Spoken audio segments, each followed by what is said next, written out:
Imagine just a sudden economic shockwave, right? A dramatic twist in global trade that sends these massive ripple effects from, international boardrooms all the way down to your local grocery store. Yeah, it sounds dramatic, but that's pretty much what's been unfolding between giants like the U.S., India, the U.K., and the EU. Exactly. So today, we're diving deep into this really intricate, often volatile world of international trade. We're focusing on some pretty stunning recent U.S. tariffs on India, the surprising legal challenges that have popped up against them, and then how India is kind of navigating these turbulent waters. Right, and they're doing it through some fascinating domestic reforms and looking at new partnerships, too. Absolutely. Our journey here is guided by a collection of pretty incisive analyses from Barack Face.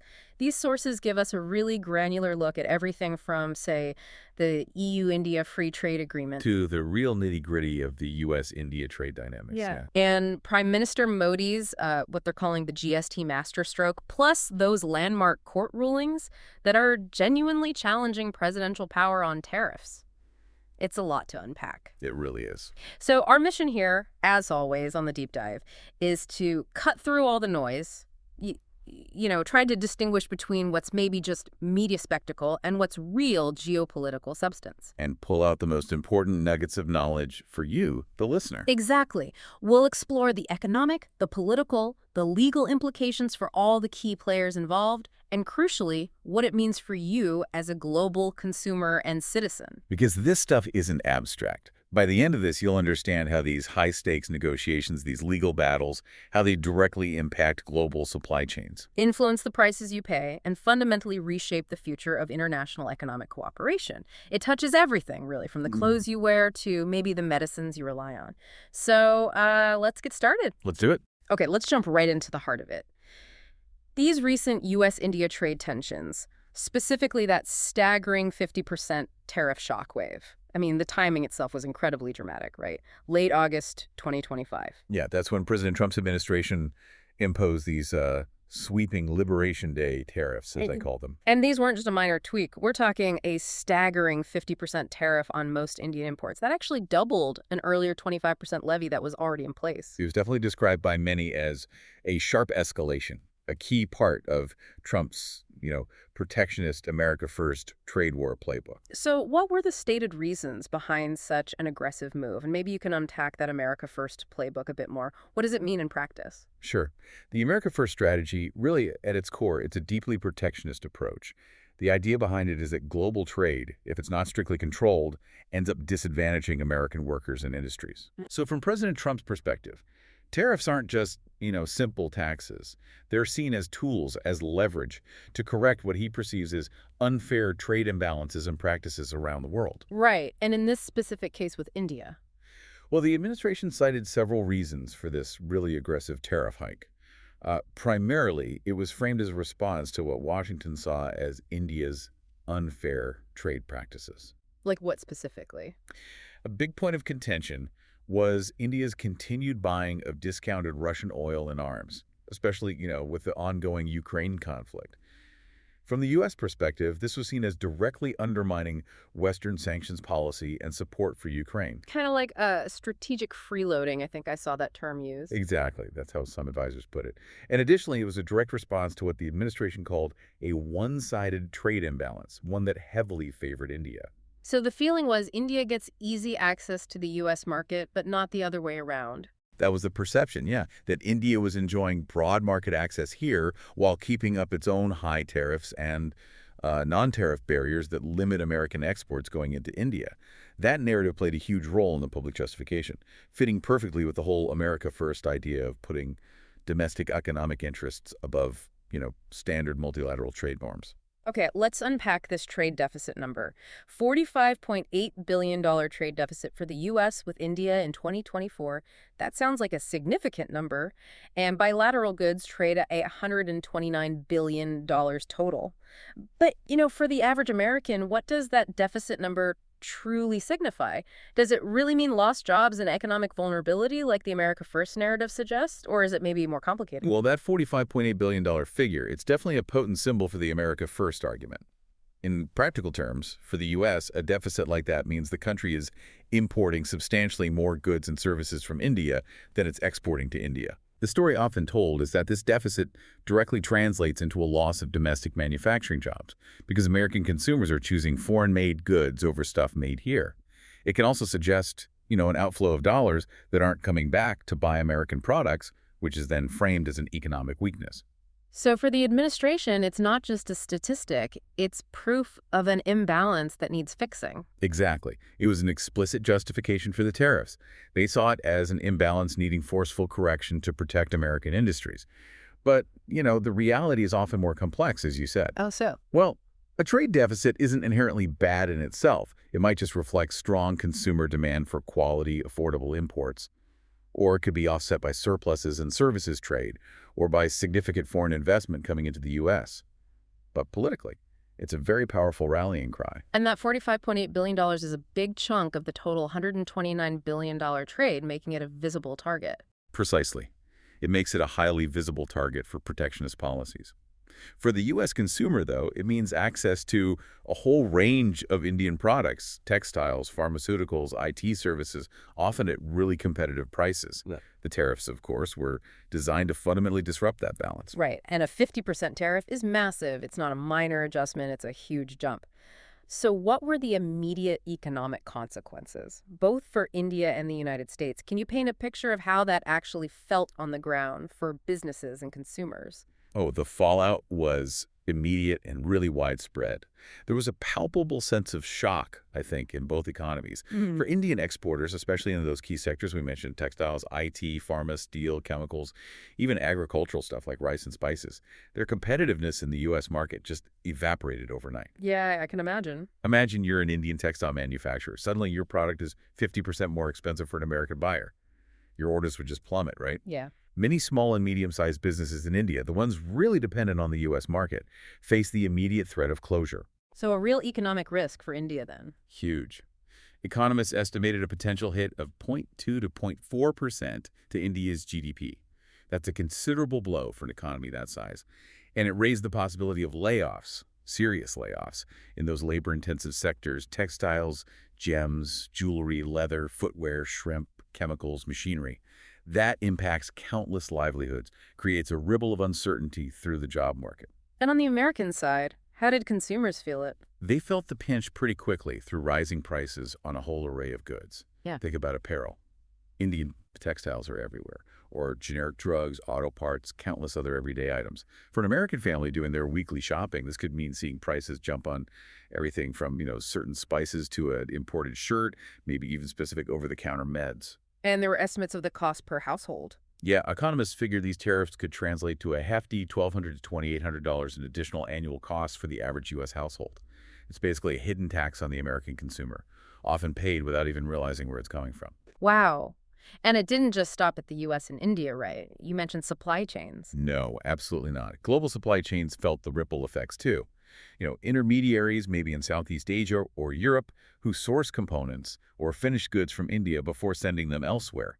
They suddenly had to adjust to the higher cost of those Indian goods. So disruption all around. Exactly. It disrupted established trade flows, forced companies to scramble for alternative suppliers, which could lead to delays and even further cost increases down the line. And this hit India at a particularly tough time. You mentioned China. Yes, that's a really important point. This situation was extra challenging for India because it was already grappling with this massive, over $100 billion trade deficit with China. That's mainly driven by imports of electronics, machinery, raw materials from China. So the U.S. tariffs basically compounded this existing pressure. It was like getting hit by a second wave, just as you were trying to recover from the first, putting pressure on growth, inflation, and the stability of the Indian rupee. It certainly sounds like a challenging situation for India, facing that kind of pressure from two major economic powers. How did Indian leaders respond to what some were calling economic bullying from the U.S., and how did that play out politically within India? The reaction from India was swift and remarkably unified in condemning the tariffs. There was widespread criticism right across the Indian political spectrum, which honestly is a rare sight over there. So even opponents of the government were critical. Absolutely. Even Prime Minister Modi's political rivals, who are usually not inclined to defend his policies, they openly criticized the tariffs. For instance, one opposition figure was reportedly quoted mocking Trump as a buffoon-in-chief who doesn't understand the first thing about trade. Strong words. Very.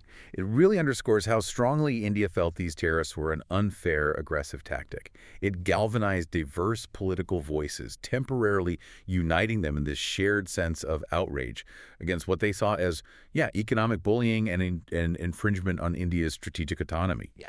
It wasn't just about the economic numbers. It felt like an issue of national pride and sovereignty in trade relations. So, with these tariffs hitting hard and such strong domestic political reactions, how did India react on the international stage, especially thinking about its complex relationships with countries like China and Russia? We saw some headlines suggesting a kind of pivot eastward. Was that the whole story, or was there more nuance to India's diplomatic moves? India has certainly kept its diplomatic channels very busy during that tumultuous period, engaging with key regional players. Just before the U.S. tariffs hit, actually, the Chinese Foreign Minister, Wang Yi, visited New Delhi. That was August 18th to 20th, 2025. And the purpose of that visit? The primary purpose was border talks, engaging in disengagement talks along the disputed border and trying to restore some normalcy after those deadly Galwan clashes back in 2020. Remember, 20 Indian soldiers and an unknown number of Chinese troops died in that brutal hand-to-hand conflict. These talks were part of a long-running effort to de-escalate tensions there. Okay, so not directly related to the tariffs then. Not directly triggered by them, no. And importantly, that visit had actually been planned almost a year in advance. Then, just days after the tariffs were announced, Prime Minister Modi traveled to Tianjin for the Shanghai Cooperation Organization, the SKO summit. That was August 31st to September 1st. Right, and that got a lot of attention because it was his first trip to China in years. Exactly, his first trip in 7 years. And it provided this very visible stage for photo ops with both Chinese President Xi Jinping and Russian President Vladimir Putin. So you had these strategic engagements happening in quick succession, naturally drawing significant international attention. And here's where it gets really interesting, right? The media almost immediately dubbed these interactions a dragon-elephant tango. There was all this speculation that Trump's tariff barrage was basically driving India into Beijing's and Moscow's orbit, but you're suggesting it was more complex than just a knee-jerk reaction. What's the real story behind those headlines? Yeah, you've really hit on a crucial point there. The gap between the media hype and the actual ground reality. Much of that narrative about India pivots eastward simply collapses under closer scrutiny. How so? Well, take the SCO summit. The Shanghai Cooperation Organization is an annual multilateral forum. India's been a regular participant since it joined back in 2017. So Modi attending wasn't some sudden reactive gesture designed to spite Washington. It was part of India's established multilateral diplomacy, basically a routine engagement. Okay, so standard practice. Yeah. And the Chinese foreign minister's visit. Same story, really. Wang Yi's trip was part of those long-running border disengagement talks between India and China, which, as we said, were planned well in advance. These events were pre-scheduled, part of India's ongoing diplomatic calendar, not sudden, dramatic shifts in alignment forced by the tariffs. So the key takeaway is India's commitment to its own path. Absolutely. Yeah. The crucial thing to understand is that India fundamentally values its strategic autonomy. It's historically a non-aligned nation with a long track record of hedging its bets on the global stage, avoiding exclusive alliances. India uses multilateral forums like the SCO precisely to balance great power rivalries, not to suddenly realign its entire geopolitical strategy overnight. Makes sense. It's about balancing, not choosing sides necessarily. Exactly. And furthermore, deepening economic ties with China is inherently risky for India, especially given that massive, persistent 100+ billion trade deficit we talked about. Any rapid economic pivot eastward would be financially precarious and strategically unwise. It could just increase India's economic dependence on a major geopolitical rival. And what about the Russian oil issue? That seemed central to the U.S. justification. Right. India's stance on energy security really emphasizes this point, too. Remember the foreign minister, S.J. Shanker's very blunt statement about Russian oil imports. If you don't like it, don't buy it. I do remember that. Pretty direct. Extremely direct. It highlighted India's absolute determination to preserve its strategic autonomy, even facing U.S. pressure and sanctions. This wasn't about choosing Russia over the U.S. It was about securing India's energy needs and pursuing its national interests on its own terms. So India is navigating the global stage with this careful, independent diplomacy. But beyond the external maneuvering, Prime Minister Modi also launched a really significant domestic initiative around the same time, GST 2.0. What exactly is this reform, and how does it aim to counter these intense external economic pressures from the U.S. and elsewhere? Yeah, this was a very shrewd, internally focused move by Modi. GST 2.0 is described as a bold domestic counter-strategy. It was explicitly designed not just to simplify India's complex indirect tax system, which has always been a challenge in such a large, diverse economy. Right, the goods and services tax has been an ongoing project. Exactly. But more importantly, this overhaul was aimed at building a kind of durable economic fortress against external shocks, precisely like Trump's tariffs. It's a dramatic overhaul meant to streamline tax compliance for businesses, make things easier, and, crucially, stimulate consumer demand from within India. Okay, so stimulating the domestic economy as a buffer, how does the new structure work? The core of it is a simplified three-tiered tax structure, Okay. moving away from the previous, more complex multi-slab system. It introduces a 5% merit rate for absolute essentials, think food, healthcare, education. This is a direct measure to ease the financial burden on lower and middle-income families, making basics more affordable. Okay, that makes sense. Then there's an 18% standard rate that applies to most goods and services. This simplifies the vast majority of transactions. And finally, there's a 40% luxury or sin slab for items like cigarettes, alcohol, luxury cars. This is designed to generate higher revenue from discretionary spending while also potentially disincentivizing consumption of certain goods. Can you give some specific examples of how this impacts everyday items? Sure. Things like UHT milk, butter, ghee, sugar, they now attract just 5% or sometimes even zero tax. That directly reduces pressure on household budgets. Life-saving medicines and books also get nil or 5% GST, which helps expand access for families across the country. What about bigger ticket items, electronics, cars? Consumer durables like electronics, footwear, textiles, they now fall into lower tax brackets, aiming to encourage people to buy and boost domestic manufacturing.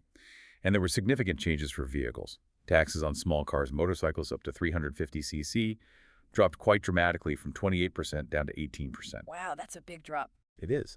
And electric vehicles were strategically incentivized with just a 5% rate to push cleaner transportation. Plus, vital sectors for growth like infrastructure and agriculture saw benefits to cement, fertilizers, renewable energy devices also got taxed at 5%. These are very direct, very targeted measures to boost internal economic activity. That really does sound like a significant, far-reaching shift in India's internal economic policy, designed to put more money in people's pockets, stimulate growth from within. So what does this all mean for India's overall economy and its resilience in the face of these external pressures? So it translates into a pretty substantial projected boost for the Indian economy, Yeah. and it's a very strong, deliberate move towards self-reliance. SBI Research, for instance, estimated that these measures would inject a massive 5.31 lakh crore, that's roughly $60 billion into the economy. $60 billion, wow. Yeah, and nearly 2 lakh crore of that is expected to come directly from the tax reductions on household goods, essentially putting more disposable income straight into the hands of consumers. And what about GDP growth forecasts? Did analysts see a direct link? They did. Analysts at Elara Capital estimated GST 2.0 could add a remarkable 100 to 120 basis points, that's 1 to 1.2%, to India's GDP growth over the next 12 to 18 months. Following that, Morgan Stanley actually raised India's FY26 GDP growth forecast to a pretty robust 6.7%. So the takeaway is that India isn't just reacting passively. Not at all. The crucial point here is that India isn't just reacting to external pressure. It's strategically using its huge domestic market and consumer base to build this economic fortress, as they called it. This approach really leverages India's inherent advantage. Its growth model is primarily powered by domestic consumption. That accounts for a massive 61% of its GDP. So fueling that internal engine blunts the tariff impact. Exactly. By fueling this engine through these strategic tax cuts and streamlining measures, Modi's reforms directly blunt the impact of Trump's tariffs. BMI, for example, projected household consumption to grow a strong 6.9% in 2025 and 5.5% in 2026. That creates a powerful internal buffer against global economic headwinds. And does it translate to real savings for families? Yes, absolutely. EY's Achal Chawla noted that urban families could see real savings around 7 to 8%, while rural households might gain 5 to 6%. That further bolsters consumer confidence and purchasing power. And you combine that with already low inflation. It was 1.55% in July 2025, and moderate unemployment around 5.2%. The environment was really ripe for a significant consumer boom. And this fits into that broader self-reliant India idea. Perfectly. This dovetails directly with the broader vision of Atmanirbhar Bharat, or self-reliant India. That's a concept rooted in India's historical independence movement, which Modi has brought back into focus. It's a vision where domestic resilience becomes the foundation of global strength, It shows this impressive ability, really, to turn external adversity into internal momentum, transforming a major challenge into an opportunity for economic fortification. So we've seen India fortify itself from within, navigate the international stage with shrewd diplomacy. But then, what happens when a third player enters this high-stakes game, the U.S. legal system, and potentially upends the very foundation of these tariffs? Just when these trade tensions were peaking, this bombshell dropped in the U.S. legal system. A U.S. appeals court ruled most of Trump's global tariffs illegal. What's fascinating here is how did that happen, and what's the core legal challenge being made? Yeah, that was truly a monumental development. A legal bombshell that sent shockwaves through Washington and global trade circles, absolutely. It happened on August 29, 2025. The United States Court of Appeals for the Federal Circuit, sitting on bank, which means the full court heard the case, not just a panel, Okay, so a major decision. a major decision. They voted 7-4 to uphold a lower court's ruling that was from the U.S. Court of International Trade, or CIT. And the core of this ruling was that President Trump had fundamentally exceeded his powers under the International Emergency Economic Powers Act, or IEEPA, when he imposed these sweeping tariffs. Exceeded his powers under IEEPA. Okay, so what did that mean immediately for the tariffs, including the ones on India? It immediately placed the India-specific duties, and frankly many other tariffs imposed under the same authority, in profound legal jeopardy. But, and this is crucial, the tariffs actually remained in place, Why is that, if they were ruled illegal? because the administration very quickly announced they would appeal to the Supreme Court. This triggered an anticipated temporary stay on the immediate implementation of the ruling while the appeal process played out. Got it. So the legal fight wasn't over, but the ruling itself was huge. What's the fundamental question at the heart of this legal challenge, then? At its heart, it's a fundamental constitutional question about the separation of powers. Can a president unilaterally impose tariffs on nearly every trading partner using the IEEPA, a law traditionally meant for targeted emergencies like freezing assets or blocking transactions? Or does that authority to levy duties and taxes exclusively belong to Congress, as the Constitution seems to outline? So a classic separation of powers debate, but with potentially trillions of dollars in trade hanging in the balance. Exactly. It's high-stakes constitutional law meeting high-stakes global economics. That's a critical constitutional question indeed. So what were the strong legal arguments that led these federal courts, both the CIT and the appeals court, to deem these massive tariffs unlawful? They must have had some compelling reasons to challenge such a significant presidential action. Oh, they certainly did. The courts laid out several powerful, interconnected arguments that really formed a robust legal challenge when you look at them together. Okay, what was the first major point? First and foremost, the court strongly asserted that IEPA was never designed for tariffs. Period. The International Emergency Economic Powers Act, passed back in '77, was conceived for very specific targeted actions during genuine foreign emergencies. Think about blocking financial transactions with rogue states, freezing foreign assets of terrorists, enforcing sanctions against specific bad actors. So national security, foreign policy tools in a crisis. Exactly. It was meant as a tool for national security or foreign policy in times of acute crisis. The courts argued vehemently it was never intended to be some kind of backdoor trade law. And crucially, the statute itself explicitly authorizes regulation of imports, but it never mentions tariffs or duties. Whereas other laws do mention tariffs. Precisely. They pointed out that other laws, like Section 232 for national security tariffs or Section 301 for unfair trade practices, specifically delegate tariff powers to the president. The fact that IEPA doesn't suggest using it for broad tariffs was a clear overreach. Okay, that's a strong textual argument. What else? Second, the courts found that no true emergency actually existed in the way IEPA defines it. The statute explicitly limits its use to unusual and extraordinary threats. The courts flatly rejected Trump's claim that long-standing issues like general trade imbalances or fentanyl trafficking, while serious problems, met this standard of a sudden, acute crisis. They saw them as ongoing issues, not sudden emergencies. Right. They argued these were ongoing, systemic conditions, not sudden emergency-level threats warranting such drastic, unilateral executive action. Plus, the idea of declaring an emergency against almost every U.S. trading partner simultaneously, that was deemed implausible. Yeah. It just stretched the definition of emergency to the breaking point, undermining the whole premise of IEPA. Okay. And the third point sounds like it gets right to the Constitution. Yes. Thirdly, and perhaps most fundamentally, was the constitutional argument. Tariffs are taxes. and levying taxes is Congress's job. The U.S. Constitution is crystal clear on this. Article 1, Section 8 gives the power to lay and collect taxes, duties, imposts, and excises solely to Congress. Tariffs fall squarely into that category. The whole power of the purse idea. Exactly. The courts repeatedly invoke the principle of no taxation without representation, hammering home a critical point often lost in political rhetoric. These tariffs are ultimately paid by American households and businesses, not by foreign governments. So unilaterally imposing what amounted to a huge tax increase. Estimated at maybe $1,200 to $2,800 a year per household, was seen as a direct usurpation of Congress's exclusive power to tax. It fundamentally disrupts the separation of powers. And wasn't there something about a major questions doctrine? Yes, that was the fourth key point. The courts implicitly and sometimes explicitly invoked the major questions doctrine. This doctrine, which got a lot of attention in the West Virginia v. EPA case in 2022, basically says that if the executive branch wants to enact sweep-up policies with massive economic and political impacts, and these tariffs certainly qualify, affecting maybe $2 to $3 trillion in trade, it needs clear, explicit authorization from Congress. So vague language in IEPA isn't enough.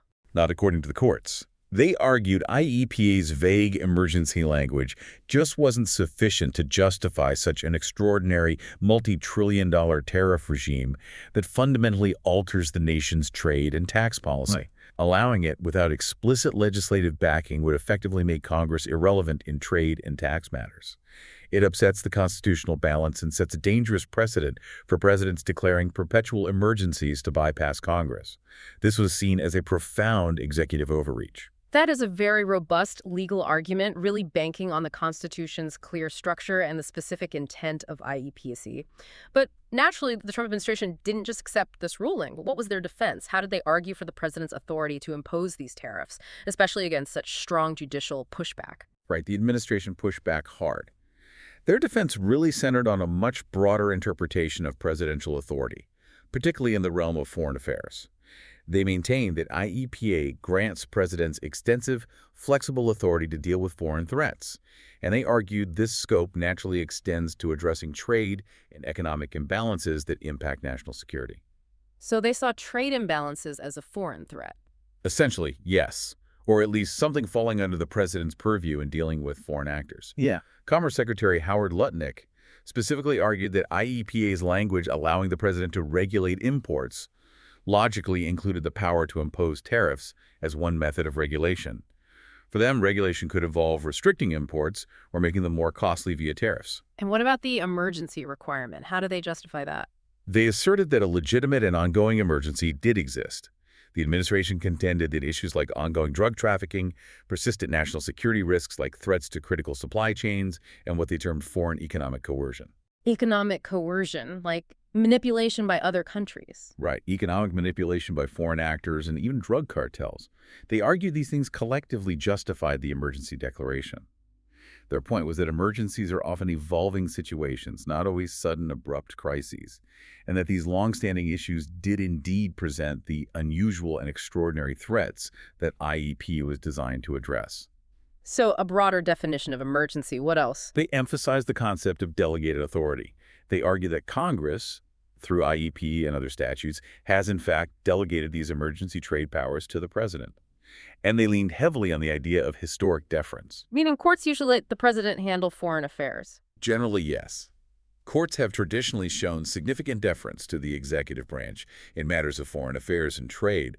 They often cited cases like United States v. Curtiss-Wright Export Corps from 1936. That was a landmark Supreme Court case affirming broad presidential authority in foreign relations.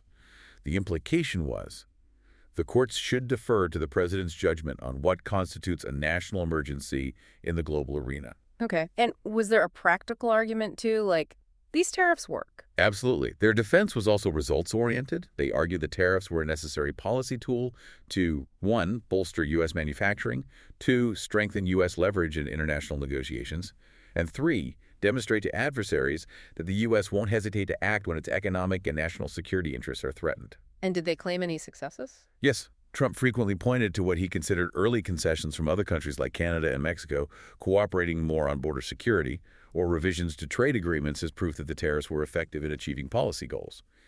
Therefore, they argued, it was a valid exercise of presidential power. So this monumental legal battle now heads to the highest court in the land, the Supreme Court. Given the court's current makeup, its 6-3 conservative majority, and recent precedents like the major questions doctrine, what are the expectations? What kind of considerations will the justices likely be weighing?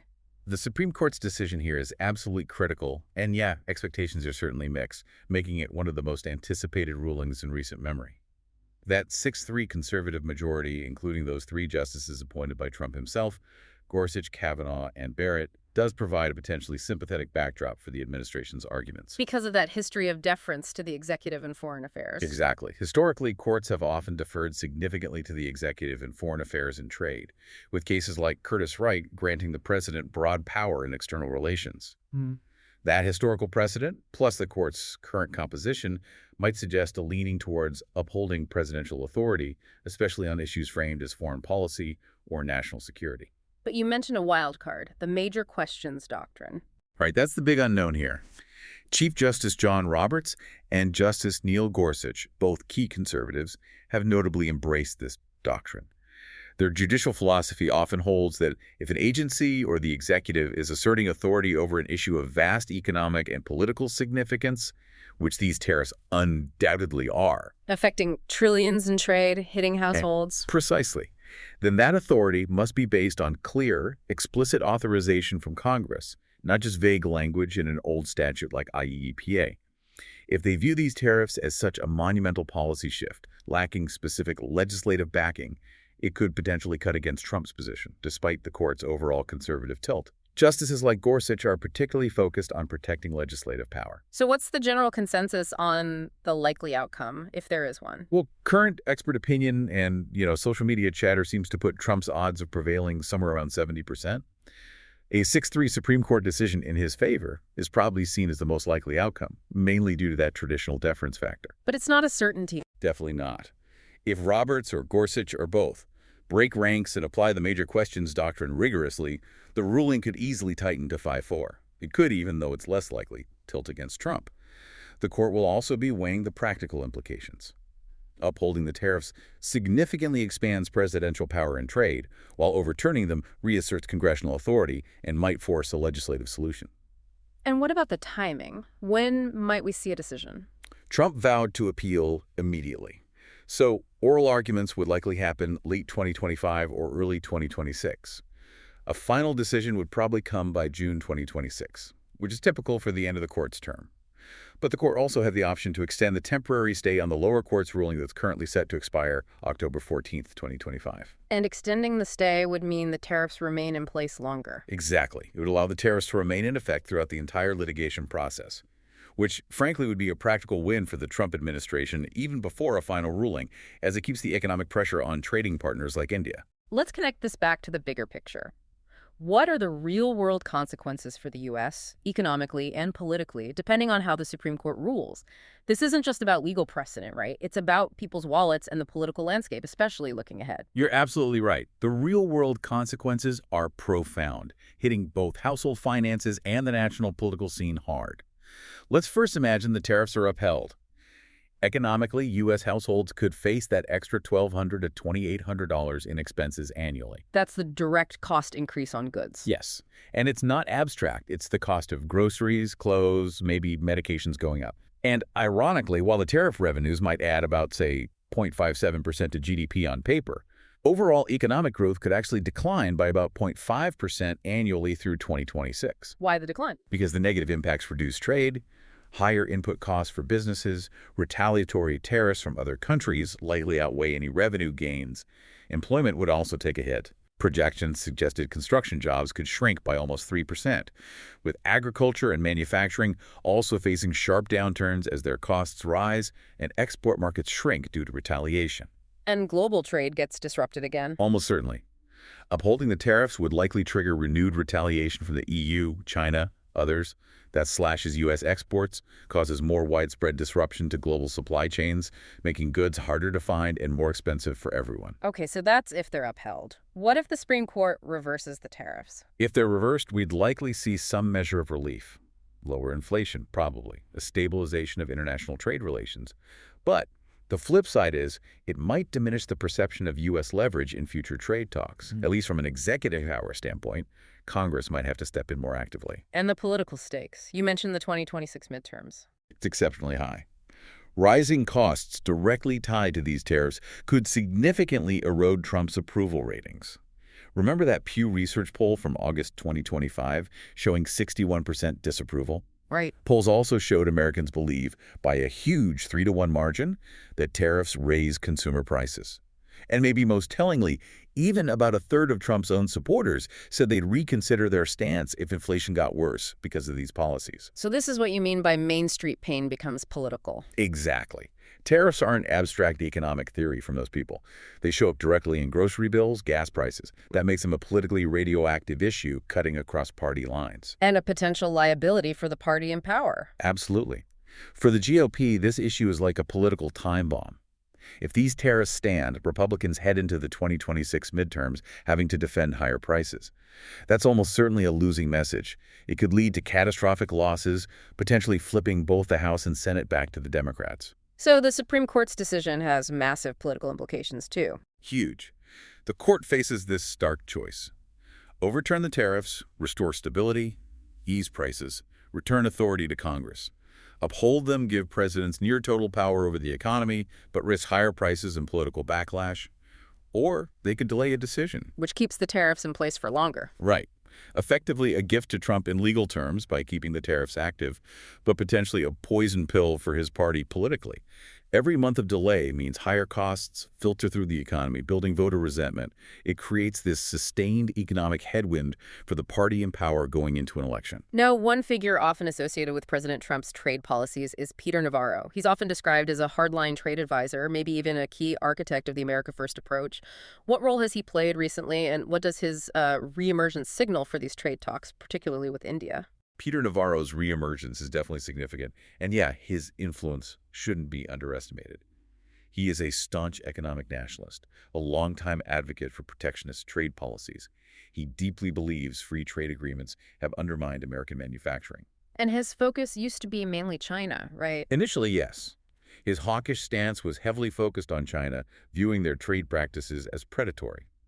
But his criticisms have noticeably broadened to include other nations, including India, particularly over what he perceives as that strategic freeloading, continuing Russian oil imports during the Ukraine conflict. From his perspective, India isn't playing fair and is benefiting from global instability. And he made some specific comments about India recently. He did. He famously declared India is coming to the table now. This suggests the White House perceives the current tariffs as generating real leverage, creating a stronger bargaining position for a potential deal. His view is clearly that the tariffs worked. They successfully brought India to the negotiating table on U.S. terms. So what does his influence signal for future talks? His reemergence and vocal influence strongly signal that any future trade talks between the U.S. and India are likely to be quite confrontational, driven by a firm demand for concessions from India.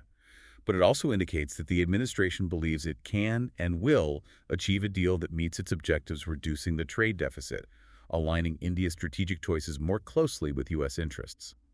It implies a very hard-nosed negotiation style, maybe even my way or the highway. Okay, so while India navigates these very turbulent U.S. waters, it's also been actively forging other crucial trade relationships, particularly looking towards Europe. Let's shift focus a bit to its agreements with the UK and the ongoing talks with the EU. What do these deals tell us about India's broader trade strategy, and how do they differ maybe from its approach to the U.S.? Yeah, that's a great point. India's trade strategy is definitely more diversified and nuanced than just its relationship with the U.S.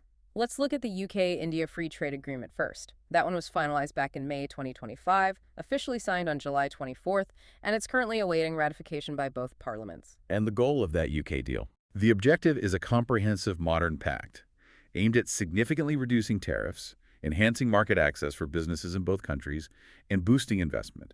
The expectation is it could increase bilateral trade by about $34 billion annually from 2040 onwards. And what about tariff reduction specifically? India agreed to eliminate tariffs on 90% of UK export lines over the next decade. That covers a wide range of goods, from machinery to spirits like Scotch whiskey. In return, the UK committed to eliminating tariffs on 99% of Indian goods immediately, which benefits Indian sectors like textiles, agriculture, and seafood. So pretty comprehensive. Does it cover services and other areas too? Yes, it includes detailed provisions on goods and services, notably enhanced access for UK firms in India's telecom and financial services sectors. Also strengthened intellectual property protections, and importantly, provisions for temporary business mobility, making it easier for professionals like IT workers or consultants to work temporarily in each other's countries. Interesting. And I heard some analysts suggest this UK deal might set a baseline for the EU talks. That's right. Some analysts suggest the UK deal might serve as a kind of floor for the EU negotiations, meaning India might be expected to offer similar elements, but the EU, being a much larger bloc, might push for even more ambitious concessions.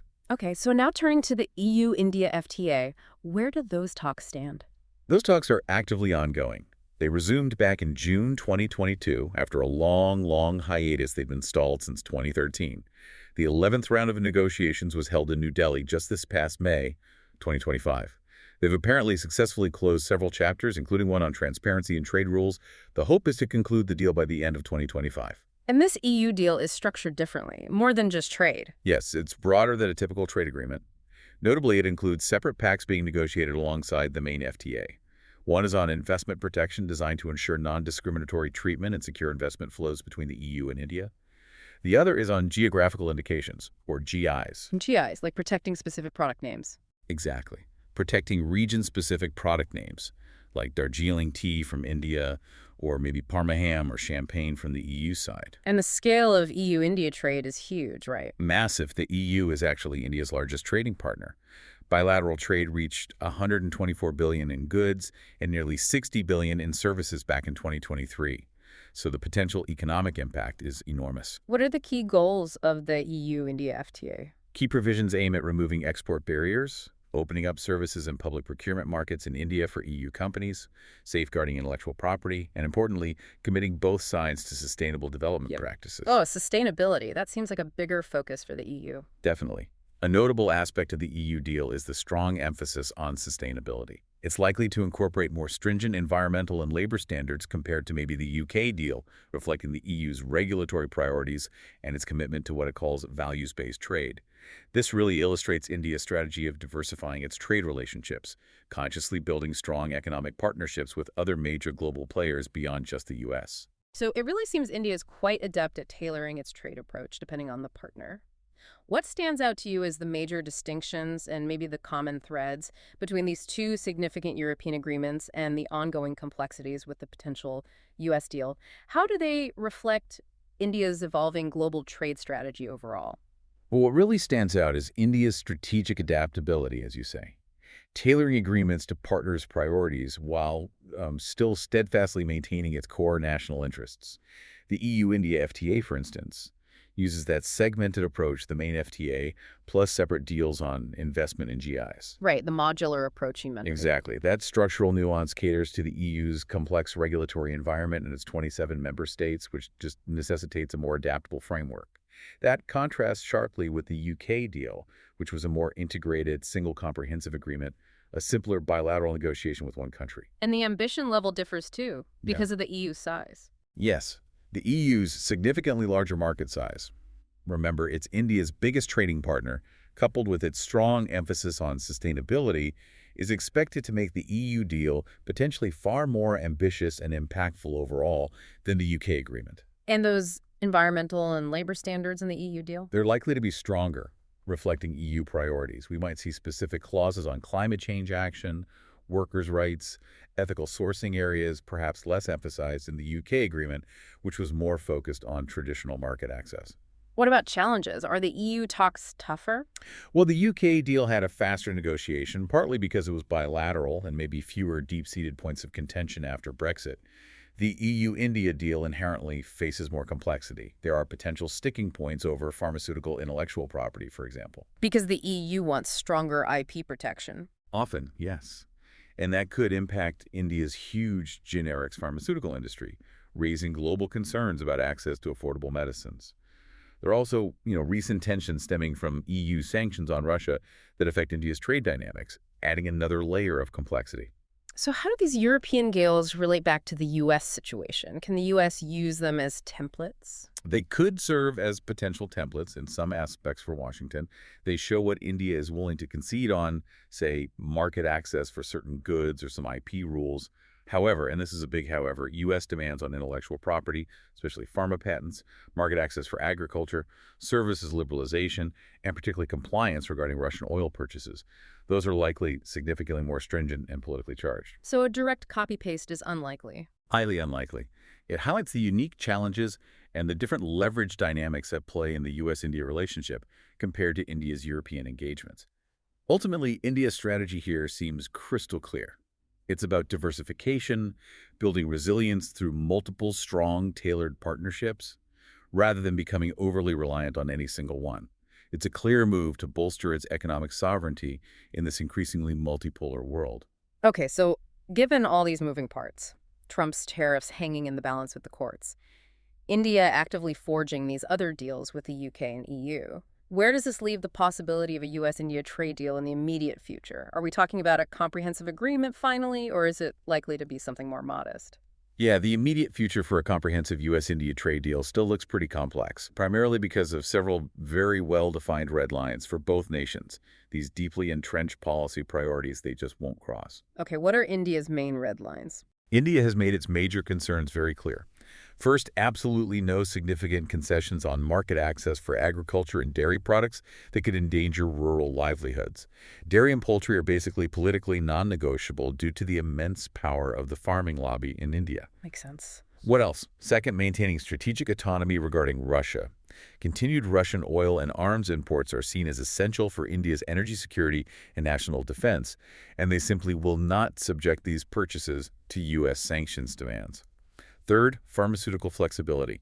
India insists on safeguards for its globally vital generics industry to prevent stricter pharma patents from jacking up drug costs, a major public health issue for them and the developing world. Any others? Yes.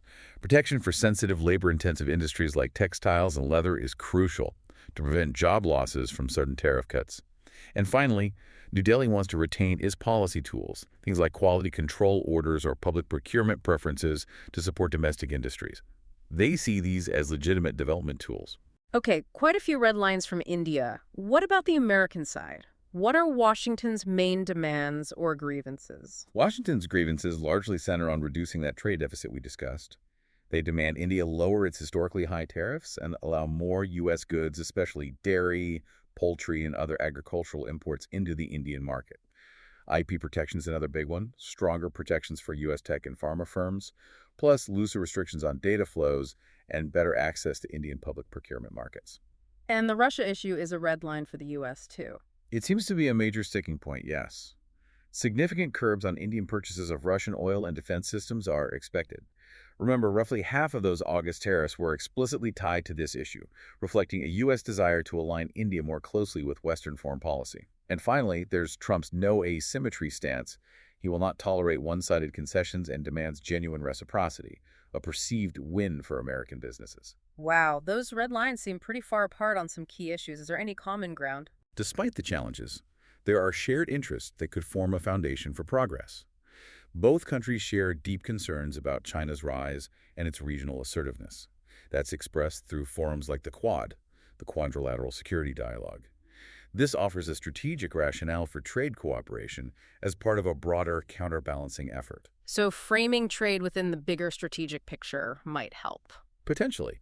And interestingly, that August 29 appeals court ruling, if it's ultimately upheld by the Supreme Court, it could actually empower New Delhi to negotiate from a position of relative strength.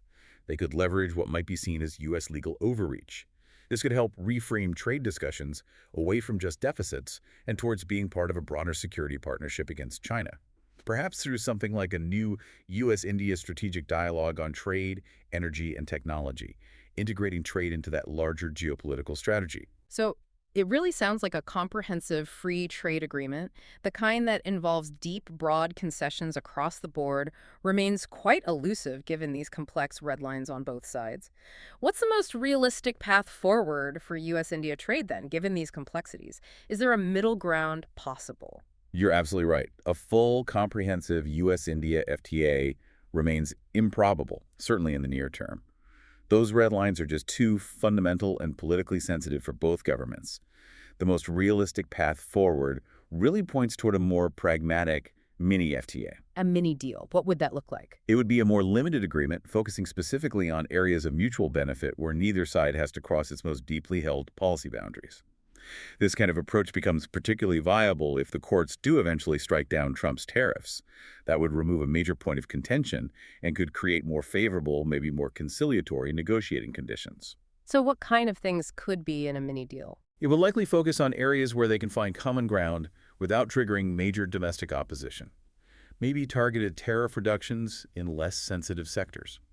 For example, U.S. chemicals or certain tech exports going to India, where Indian industry might actually benefit from lower input costs. And for India exporting to the U.S.? Conversely, India could see reduced tariffs on specific textile products, or maybe certain IT services exports to the U.S., where the impact on American domestic industries is less pronounced or politically charged. We might also see some modest reforms on intellectual property, carefully balanced, perhaps focusing on enforcement rather than changing patent duration to address U.S. concerns without totally undermining India's generics industry. What about energy? That was a big issue. Yes, crucially, commitments from India to boost imports of U.S. LNG, liquefied natural gas, would be a likely component.